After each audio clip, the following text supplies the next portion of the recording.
de sangre. Me van a ver por aquí repetido. Esta fotografía, esta micrografía que ven acá fue tomada por mí a través de un microscopio donde representa la línea de investigación que estuvimos desarrollando, que lamentablemente tenemos el laboratorio cerrado, de interacción celular entre el endotelio vascular y el sistema inmune, en particular los linfocitos. Y esto representa a una célula endotelial en contacto con un linfocito de sangre periférica. Estos son células endoteliales aisladas de cordón umbilical y los linfocitos son aislados de sangre humana. Es un modelo bien interesante porque son células humanas, como células de niñas de gallina.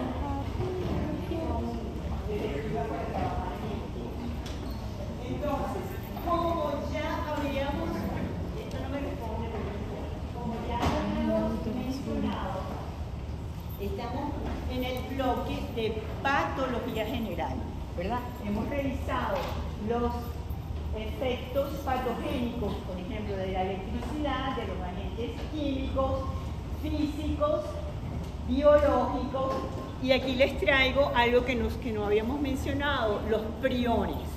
¿Recuerdan a los priones? A la enfermedad de las vacas locas. ¿Lo recuerdan? Bueno, en realidad, la proteína prion es inactiva, es una proteína que se encuentra en la membrana, particularmente en tejido nervioso, pero si ella sufre de un mal plegamiento de su estructura secundaria, normalmente ella está enriquecida en alfa hélice. Cuando sufre esa alteración en su plegamiento por un error, pasa a lámina beta y eso conduce a una exposición de sitios hidrofóbicos que la hacen resistente a las proteínas, a las catalasas, es decir, a las proteasas, resistente al calor, resistente a los agentes químicos detergentes, y por ello, si uno consume un alimento, por ejemplo, carne derivada de un animal infectado, va a ser contagiado por esta proteína tipo priónica, que además tiene la capacidad autocatalítica de transformar a la proteína nativa en proteína priónica modificada. Entonces es un problema grave. Esto puede ser, el contagio puede provenir de un alimento, de un animal infectado, o en el humano han ocurrido mutaciones vinculadas a el gen PRNP y el fenotipo a que conduce esa mutación se conoce como enfermedad de Creutzfeldt-Jakob, el insomnio familiar letal, y en el caso de los animales la encefalopatía espongiforme bovina. Esta proteína entonces forma agregados amiloides en el tejido nervioso y de allí la alteración drástica, dramática sobre el sistema nervioso. Entonces, dicho esto, cómo el organismo reacciona ante los distintos agentes agresores, va a reaccionar con lo que denominamos la respuesta o la reacción inflamatoria.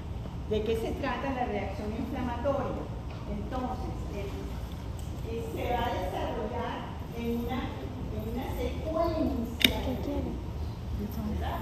Y cuando ese agente agresor que se localiza en los tejidos extravasculares, entonces es reconocido por las células y por las moléculas distintas que están siendo sintetizadas. Cuando hablamos de células y de moléculas,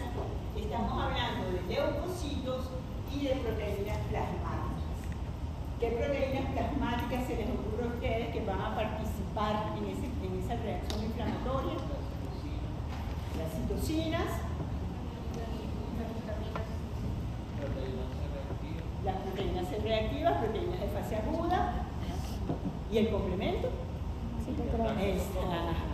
Entonces, tanto la cascada de la cooperación con la generación de las calicreínas y el quininógeno, así como el sistema de complementos, son fundamentales en la respuesta inflamatoria.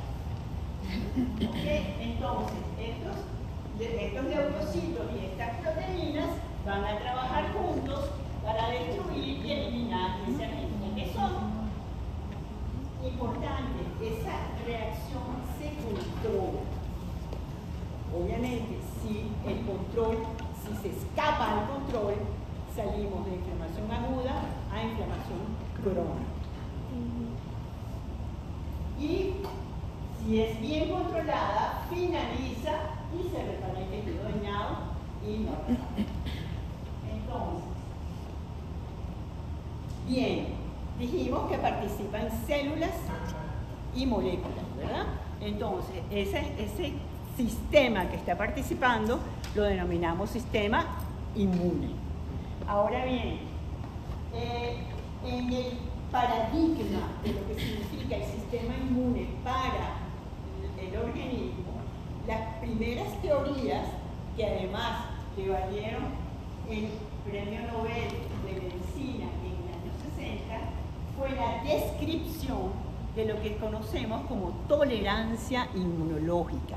Es decir, que los linfocitos aprenden en el timo o en la médula ósea, son B, a discriminar lo propio de lo no propio y a no reaccionar frente a lo propio. Y eso es lo que denominamos tolerancia inmunológica.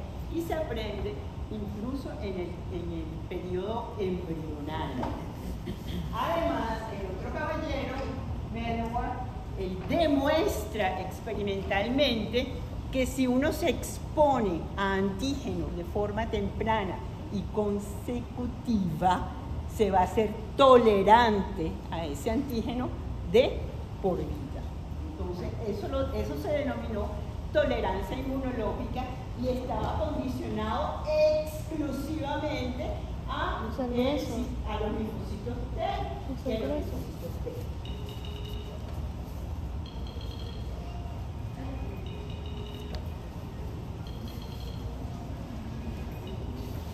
Hola, mi corazón, estoy en el auditorio dando clases y eres bienvenido.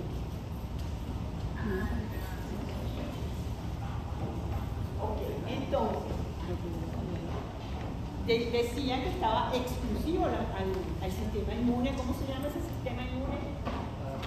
Adaptativo, ¿verdad? Entonces sí, es exclusivo a ello. Pero resulta que ya para los años 90, 89-90, el caballero Chenoweth describe a receptores que son capaces de reconocer patrones.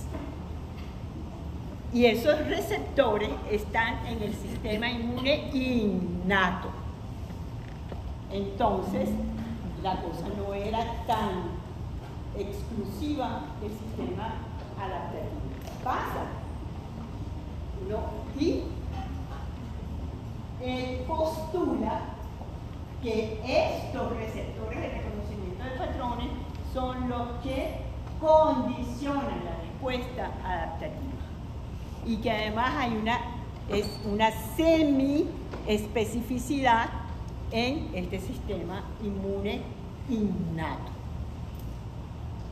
Pasa, con toda confianza. Luego, en los años 90, en 94, para ser específico, la dama Polly Maxinger dice: un momentito, el sistema inmune no es que está hecho para hacer esto y para reconocer aquello. El sistema inmune está hecho para reconocer el peligro y reaccionar ante el peligro. Y comienza con lo que ella denomina la teoría del peligro. es decir, que discrimina entre lo que daña y lo que no daña, y protege la integridad del organismo. Entonces, mira ya. No, me acá. Entonces aquí simplemente para recordarles lo que sería la tolerancia inmunológica, ¿verdad? El aprendizaje de los linfocitos en el timo, y los mala conducta son seleccionados negativamente, ¿verdad? Y los buena conducta pueden salir a la periferia. Y como ven acá, se requiere de una célula presentadora de antígenos para que haya una respuesta de ese sistema adaptativo. Entonces estamos requiriendo del sistema inmune innato.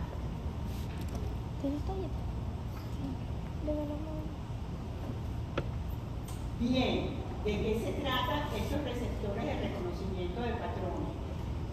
Los patógenos tienen algunas, muestran en su superficie moléculas que no mutan y son entonces el molde para que estos receptores puedan reconocerlo. Y de allí que ese sistema inmune innato semi-adaptativo es el verdadero guardián, porque reconoce rápidamente y además puede guardar una memoria, entre comillas, para reaccionar mucho más eficazmente la segunda vez. ¿Y cuáles son esos receptores de reconocimiento de patrones? Son estas moleculillas que ven acá en la superficie, es decir, en la membrana de las células del sistema inmune innato, y también presentes en el citosol de este mismo tipo celular. Entonces, estos señores se llaman Toll-like receptors. Ese es su nombre. ¿Saben por qué se llaman Toll-like? No tienen idea. Ok. La Toll es una proteína que se encuentra en la filosofía de la mosca. Cuando los investigadores encontraron que esa proteína estaba mutada, los investigadores alemanes, cuando vieron la mutación dijeron ¡Toll! En alemán significa increíble, fantástico. Cuando identifican una proteína homóloga en el humano, entonces le dijeron Toll-like, porque se parece a la Toll. Entonces, de allí viene el nombre de Toll-like receptor. Los Toll-like receptors reconoce, por ejemplo, LPS, reconoce algunos patrones en estos patógenos y es capaz entonces de iniciar una señalización. Ahora, estos receptores, como ven aquí, no solo están en la membrana, sino también en el citosol. Y aquí son capaces de reconocer, por ejemplo, RNA viral monocatenario, como ¿en qué tipo de virus? Dengue, polio, virus de la gripe, o bicatenario, de doble cadena, como en los rotavirus. Y al reconocer comienza una vía de señalización que conduce al núcleo y aprender al máster de la inflamación, que es el factor de transcripción NF, capa B, no es beta, B. Todo el mundo dice beta, es un error, porque no es beta de griego, es B mayúscula. NF, capa sí es griego, pero B es B de burro. Entonces, prende aquí esa transcripción, se generan citocinas proinflamatorias que van entonces a destruir a ese patógeno. ¿Estamos de acuerdo? Bien. La señora que está funcionando. aquí lo vemos con un poquito más de detalle. Entonces, ¿qué ocurre? Durante ese proceso inflamatorio que se ha reconocido a través de estos receptores, en el citosol se va a ensamblar un complejo de proteínas que llamamos inflamasoma. ¿Con qué vamos a pegar? ¿Okay? Ese complejo de proteínas está formado por un receptor de reconocimiento, que es el NLRP, por unas proteínas adaptadoras y por la caspasa 1. Cuando todo eso se ensambla, entonces viene la activación de esta caspasa y la maduración de prointerleuquina 1 beta a interleuquina 1 beta y la síntesis de otros citocinas como interferón alfa, interleuquina 12, factor de necrosis tumoral, interleuquina 6 e interleuquina 8. Esto conduce a que esta célula con este inflamasoma vaya a un proceso que denominamos, como es dentro de la inflamación, lo denominamos piroptosis, a diferencia de la apoptosis, porque esta también es programada, pero con un componente inflamatorio que no ocurre en la apoptosis. Ok, y luego viene Polly Matzinger. Ella dice, mira un momentito, todo está muy bien, pero el tema es no generar moléculas de peligro. El sistema inmune va a responder tanto a patógenos como a daño celular por estrés celular y va a reaccionar ante eso. Esas moléculas las llamamos DAM, como son patrones de peligro y son reconocidas por el sistema inmune. ¿Qué dice ella? Que cualquier daño celular, ¿verdad?, va a generar una alarma con generación de todos estos componentes como proteína de choque agudo, ácido úrico, disminución del ATP, exposición de porciones hidrofóbicas de la célula, fosfatidilcerina que se exponga, por ejemplo, y esto va a llamar a las células presentadoras de antígenos para que activen el sistema inmune y hagan su reparación. Ahora bien, una de las exposiciones brillantes que hizo es que si uno considera esto y uno logra, por ejemplo, impedir que ante un daño celular se activen las células presentadoras de antígenos, como las células dendríticas, uno pudiera lograr abrir un tejido, ingresar un riñón trasplantado, cerrar sin que haya reacción ante el órgano trasplantado. Si uno logra bloquear esta señal, porque la lesión va a generar toda esa respuesta y necesito el inmunosupresor. Si se logra, es uno de los postulados de su teoría, eso pudiera tener una relevancia importante en los trasplantes. Entonces, el sistema inmune, en conclusión, reconoce lo propio de lo extraño, sí, es verdad, pero eso no es su función exclusiva. Reacciona ante el peligro, ¿cierto? Discrimina lo no propio, inocuo. Fíjense ustedes, por ejemplo, uno introduce alimento, eso no es propio. Sin embargo, no reaccionamos, a menos de que el alimento esté contaminado, no reaccionamos frente a ese alimento. Tenemos más bacterias que células en el organismo y tampoco reaccionamos contra nuestro microbioma. Entonces allí mientras sea inocuo y no represente peligro, no va a haber una respuesta. Porque esto es extraño, pero no estamos reaccionando. Entonces el sistema protege frente a lo peligroso y tolera lo inocuo, incluso si es extraño. Bien, ahora, como lo representa esta lámina allí, si uno se pincha, ¿verdad? Entonces va rápidamente a ocurrir una respuesta inflamatoria. ¿Qué es lo que quiero insistir aquí?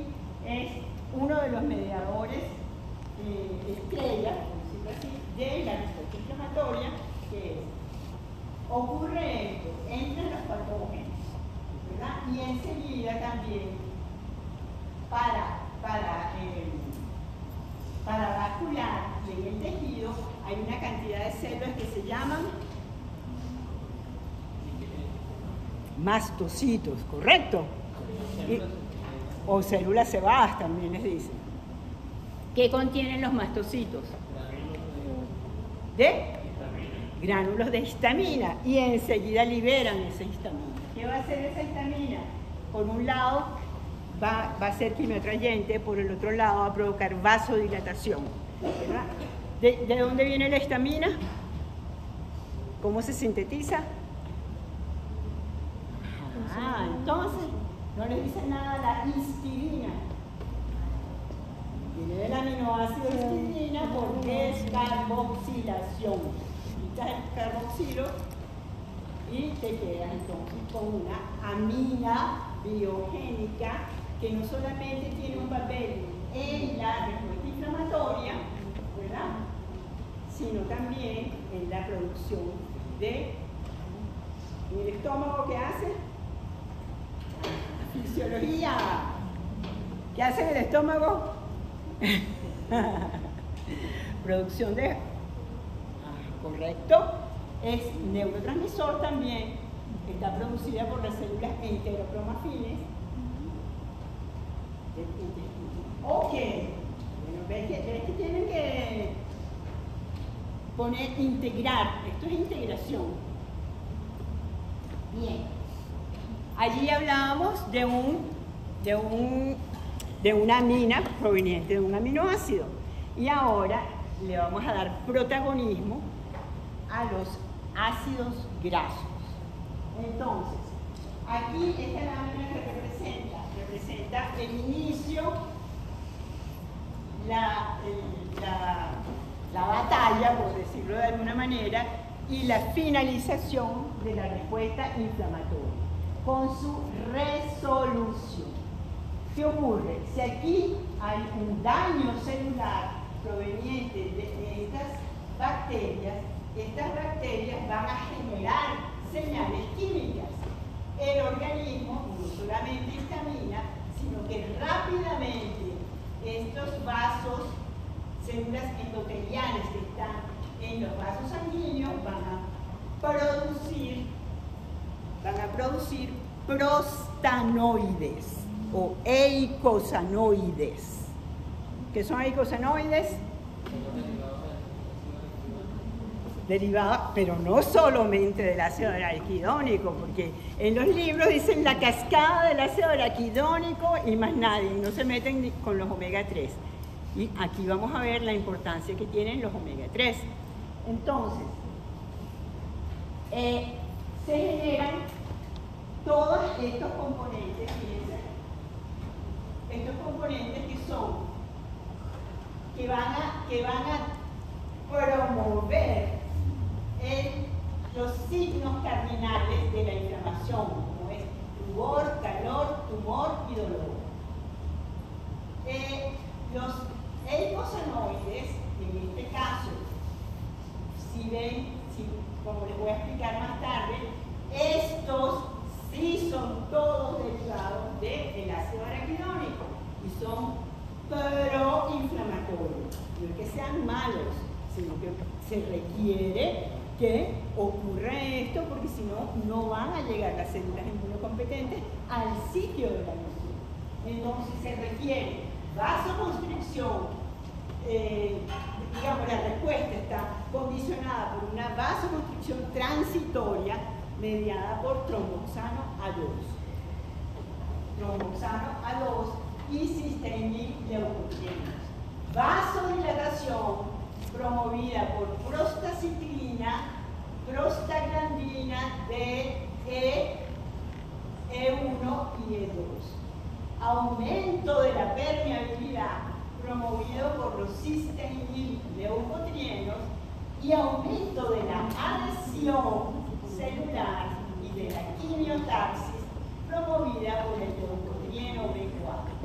Entonces, todo esto está siendo sintetizado en medio, lo que se traduce en quimiotaxis de los neutrófilos y producción entonces de las distintas moléculas citotóxicas que van a actuar sobre ese patógeno y que además van a entonces ser fagocitadas y allí va a comenzar todo lo que veremos ya en detalle, conocido como el estallido respiratorio y la muerte celular de esas células que están infectadas por ese patógeno.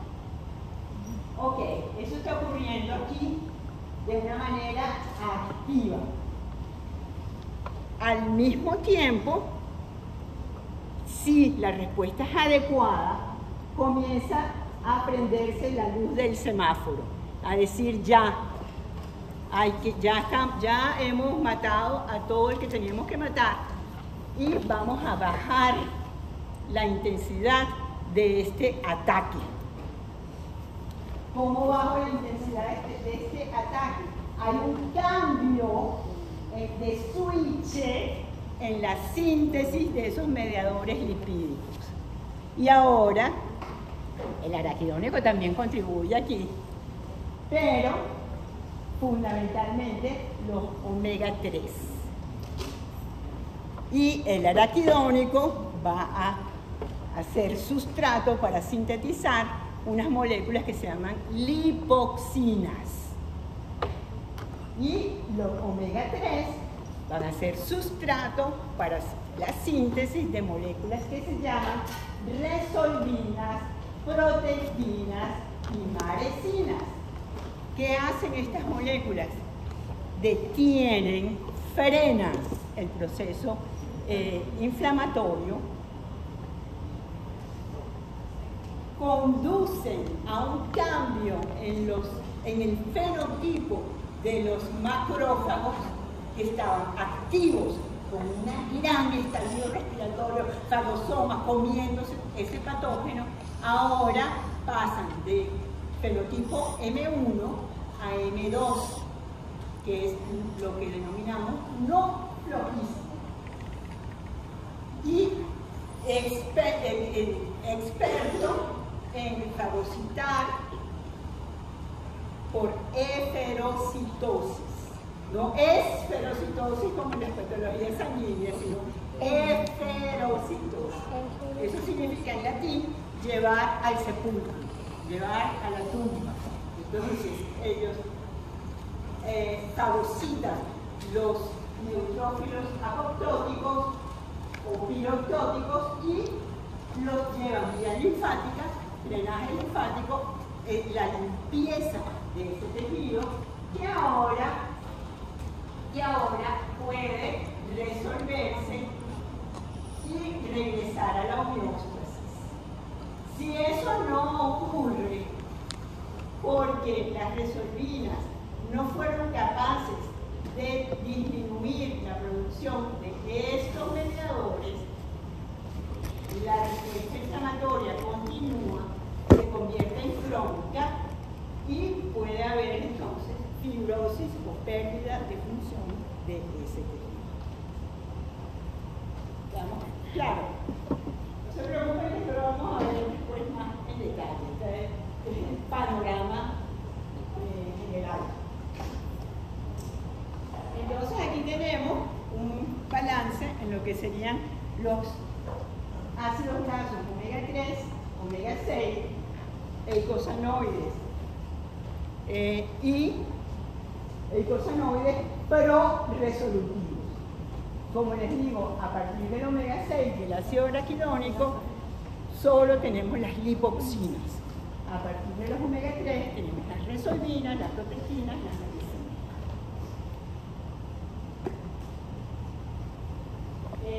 Bien, entonces, con ese proceso que acabamos de ver de inicio del proceso de la respuesta inflamatoria a su resolución, en ese proceso el señor Celso, médico romano, que nació en la Galia romana, en Narbona, describió lo que nosotros denominamos, lo que él denominó los 4 signos de Celso. ¿Cuáles son? Dolor, calor, enrojecimiento y hinchazón. Dolor, calor, enrojecimiento y hinchazón. ¿Cómo explico el calor?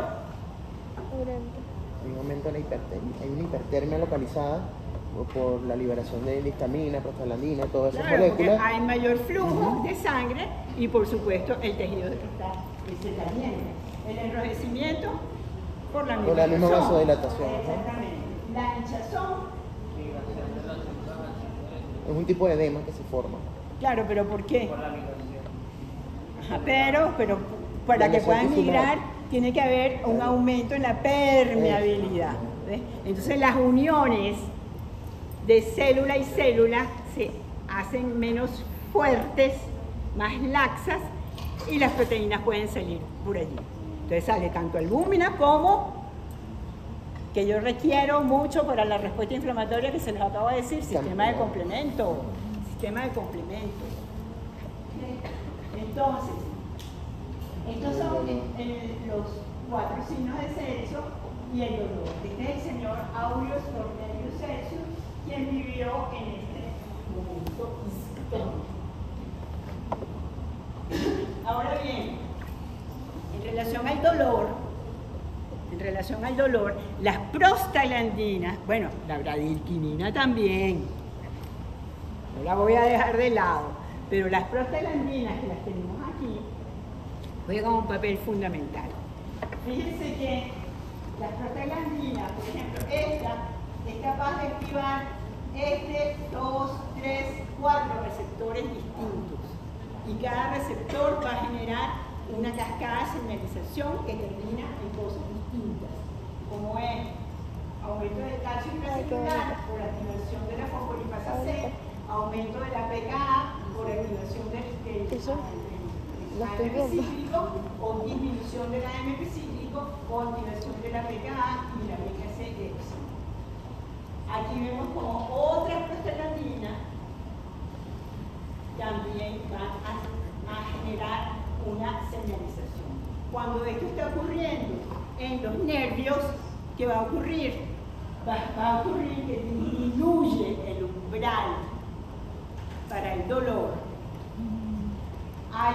Se activan los potenciales de acción y aumenta la frecuencia de disparo y de activación. Y eso lo vemos acá. El capítulo de dolor lo van a ver con muy buen detalle con el doctor Trejo, pero acá insisto en las prostaglandinas. Entonces, al ver acá, es como en las neuronas del ganglio dorsal tienen receptores para las prostaglandinas capaces de modular estos canales iónicos, receptores metabotrópicos, y, por ejemplo, disminuyen el potasio, pero todos los demás se activan. Y esto conduce a liberación de sustancia P, de péptidos relacionados con el gen de la calcitonina o del factor neurogénico del cerebro, derivado del cerebro. Y todo esto favorece entonces a la intensidad del dolor. De hecho, muchos de estos componentes, particularmente este, está vinculado a la migraña. Entonces, podemos tener, por inflamación, dolor, ¿verdad? Pero al revés también puede ocurrir. Bien, entonces, este papel de los eicosanoides es fundamental. Y aquí estamos viendo los generados a partir del ácido araquidónico a través de vías enzimáticas. Exactamente. Que quien libera al ácido araquidónico de las membranas celulares, correcto. Y una vez liberado ese ácido araquidónico va a ser sustrato a las enzimas como la ciclooxigenasa, la citocromo P450 epoxigenasa o la lipooxigenasa. Entonces fíjense cómo a partir de este ácido graso se genera leucotrieno B4 que tiene una alta capacidad quimiotáctica. Es un altísimo quimiotáctico y favorece la adhesión celular, es decir, que las células que están circulando se adhieran al endotelio y puedan entonces llegar al tejido. La ciclooxigenasa, por otra parte, va a generar prostaciclina, prostaglandinas D, E y F, y a través de esta enzima que se llama tromboxano sintetasa va a generar tromboxano, que es un agregante plaquetario fundamental para el cierre de esas heridas. Entonces, aquí tenemos mediadores que favorecen la vasodilatación, pero también tenemos mediadores como la prostaglandina E2 que va a actuar a nivel del termostato, en el hipotálamo, y va a resetear ese termostato. ¿Y qué es lo que va a ocurrir? Vamos a generar calor y vamos a hacer fiebre. Eso lo van a ver al final del bloque de inflamación con el doctor Wolfredo. Pero el mecanismo es mediado bien pirógenos exógenos, pirógenos endógenos, que es la prostaglandina E2, y entre otros, y regulación entonces del termostato. ¿Qué se me queda por aquí? Lo que quería indicarles es que cuando ustedes ven las prostaglandinas, por ejemplo, aquí ven I2 y aquí ven I4, LTB4, ¿correcto? Estas serían PGL2, PG puede ser 1 o 2 y 2. ¿Saben qué significa ese subíndice? Es importante que lo sepan. No es fastidiarles la ciencia. El subíndice 2 o 4 significa que cuando el ácido araquidónico tiene 4 isoturaciones, cuando es sustrato de la lipooxigenasa, no pierde ninguna de sus isoturaciones, de sus dobles enlaces, los conserva. Y por eso los leucotrienos derivados del ácido araquidónico, todos van a decir 4. Entonces, si usted ve un 4 y ve el leucotrieno, ya sabe que es del araquidónico. Pero si ve un 5, viene de la glucosa, pentanoide, los omega 3. Porque las reacciones son las mismas, solo que el ácido glucosa pentanoico, glucosa penta 5 insaturaciones y no las pierde. Lo mismo ocurre bajo la acción de la ciclooxigenasa, pero aquí, durante esa ciclooxigenación, se pierden 2 dobles enlaces. Como el araquidónico tenía 4, se queda con 2. Pero si hubiese sido el pentanoico, entonces tiene 5, se quita 2, se queda con 2. Y es prostaciclina y 3. Y es importante que ustedes sepan quién es quién. Porque el uso de estos tanto bloqueantes como estimulador de las producciones lo usamos, se usa en terapia. ¿Y el de las prostaglandinas también sería el 2? O sea, ahí Aquí estamos hablando de las 2, sin embargo, esta puede ser 1, porque puede venir del anterior al araquidónico, que es el diomo gamma linolénico, que tiene 3 insaturaciones. Pierde 2 y se queda con 1. Ok, entonces, ¿están claros? Sí. Ok, entonces aquí recopilando la idea, tenemos el inicio del proceso inflamatorio mediado por prostaglandinas, tromboxanos y leucotrienos. Lo vemos en rojo acá. Aparecen rápidamente edema y una franca migración de neutrófilos, seguida por los monocitos y macrófagos, que van luego, como ven acá, descendiendo. A medida que progresa la respuesta, hay el cambio de switch de los mediadores, y ahora vamos a mediadores también derivados de los ácidos grasos, pero en este caso son pro-resolutivos: lipoxinas, resolvinas, protectinas, maricinas. A este cuadro, que además favorece que estos monocitos ya no sean flogísticos, sino no flogísticos, a este cuadro agregamos el papel de los microRNA. ¿Quiénes son los microRNA? ¿No se acuerdan? De química. Son RNA no codificantes. No codifican para proteínas, pero pueden modular la expresión de genes, tanto desde el punto de vista traduccional como post-traduccional. Pueden apagar o prender. Entonces, aquí actúan como interruptores y apagan genes proinflamatorios y activan genes asociados a la reparación tisular. Y estos están siendo blanco de estudio para enfermedades autoinmunes.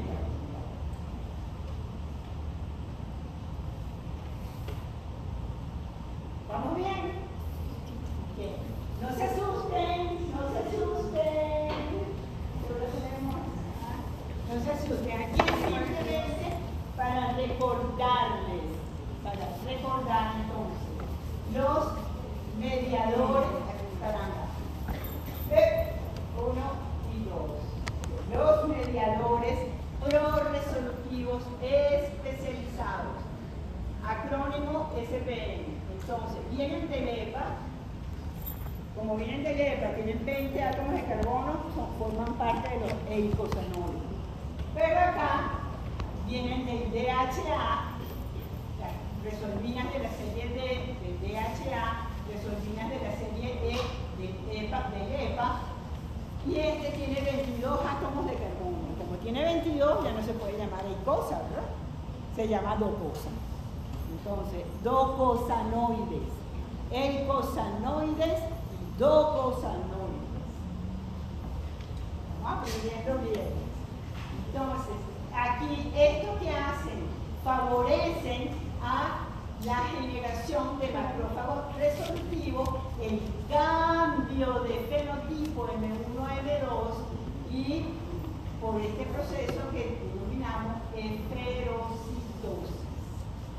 No va, las vías de síntesis, no se las voy a preguntar, pero estas vías de síntesis implican igualmente a la citroxinasa y a las lipoxigenasa. ¿Okay? Lo que sí me interesa, y por eso les hice este cuadrito resolutivo, es la acción. ¿Cómo trabajan las lipoxinas, las resolvinas, las protectinas y las maricinas? Aquí está su origen, de dónde provienen, los receptores a donde se acoplan, las funciones clave, inhibir la quimiotaxis y la activación del neutrófilo, estimular la fagocitosis por los macrófagos, reducir la síntesis de proteínas proinflamatorias, disminuir la migración de neutrófilos. Ven que el conjunto de acciones, que las van a ver que algunas se repiten, no es que son redundantes, sino son sinérgicas. Están trabajando en conjunto para resolver el proceso inflamatorio en tanto de que haya sido efectivamente eliminado ese agente agresor. Entonces, los efectos clínicos potenciales, control de la inflamación, tratamiento del dolor, neuroprotección, en el caso de las protectinas, la reparación del hígado. Aquí tienen ilustrado lo que sería la eferocitosis, en donde una célula apoptótica o espirotosis es reconocida por un macrófago tipo 2 internalizada y va a generar más bien secreción de proteínas pro-resolutivas. Si esto no ocurre porque la célula se necrosó y va a haber liberación del contenido celular, eso va a activar a ese macrófago y se va a propagar el efecto proinflamatorio. Entonces es fundamental que el proceso ocurra en este sentido. Bueno, retomando esto, tenemos aquí el daño y la respuesta vascular con producción de prostaglandinas, producción de leucotrienos, que son quimiotácticos, permiten que este señor neutrófilo salga del vaso y vaya al tejido, repare, cambie el switch y se resuelva. Si no se resuelve, caemos en inflamación crónica. ¿Ustedes saben qué es esto? La corteza de sauce. ¿No? Eso es aspirina. Esa es la forma como en la antigüedad quitaban el dolor. Y aquí el señor Hoffmann, un alemán, lo sintetizó la aspirina, la corteza de sauce. Ok, y ahora entonces, estos señores que tanto han insistido como resolutivos, ¿verdad?, del proceso inflamatorio, que va hacia dónde va esto? Va a aumentar la defensa, disminuir el dolor, reparar, regenerar el tejido y también va a ayudar al sistema inmune, tanto los linfocitos T y B. ¿Y cómo lo hace? Así. Al inducir el cambio de fenotipo a M2 antiinflamatorio. En las células dendríticas modulan la maduración y reducen la expresión de moléculas coestimuladoras. En los linfocitos favorecen la expansión de linfocitos T del tipo regulador y no del tipo TH1 que es citotóxico. Las resolvinas estimulan la eliminación de los neutrófilos apoptóticos y reducen la producción de citocinas proinflamatorias. Promueven la migración controlada en células dendríticas y la presentación antigénica eficiente. Mejoran la activación de linfocitos T cooperadores sin inflamación descontrolada. Entonces, como vemos acá, estos mediadores especializados pro-resolutivos van a tener un efecto sobre células críticas del sistema inmune. ¿Ok? No se los voy a leer todo porque es fácil de leer. Pienso, ¿no? Ahí lo tienen y espero que lo lean ustedes cuando les pase la presentación. Bien, entonces aquí volvemos a los signos cardinales, pero ahora agregamos el quinto signo. Celso describió 4 y Galeno incluyó la pérdida de función o perturbación de la función como mejor debe considerar. Entonces, en resumen, digamos que los mediadores de la respuesta metabólica e inmune a la infección o daño celular es una artillería bioquímica.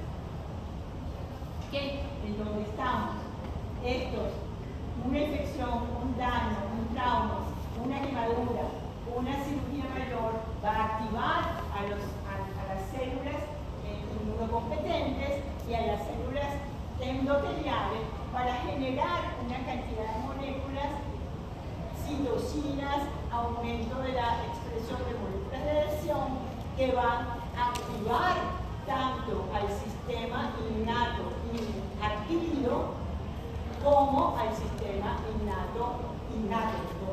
sistema adaptativo y el sistema inmune.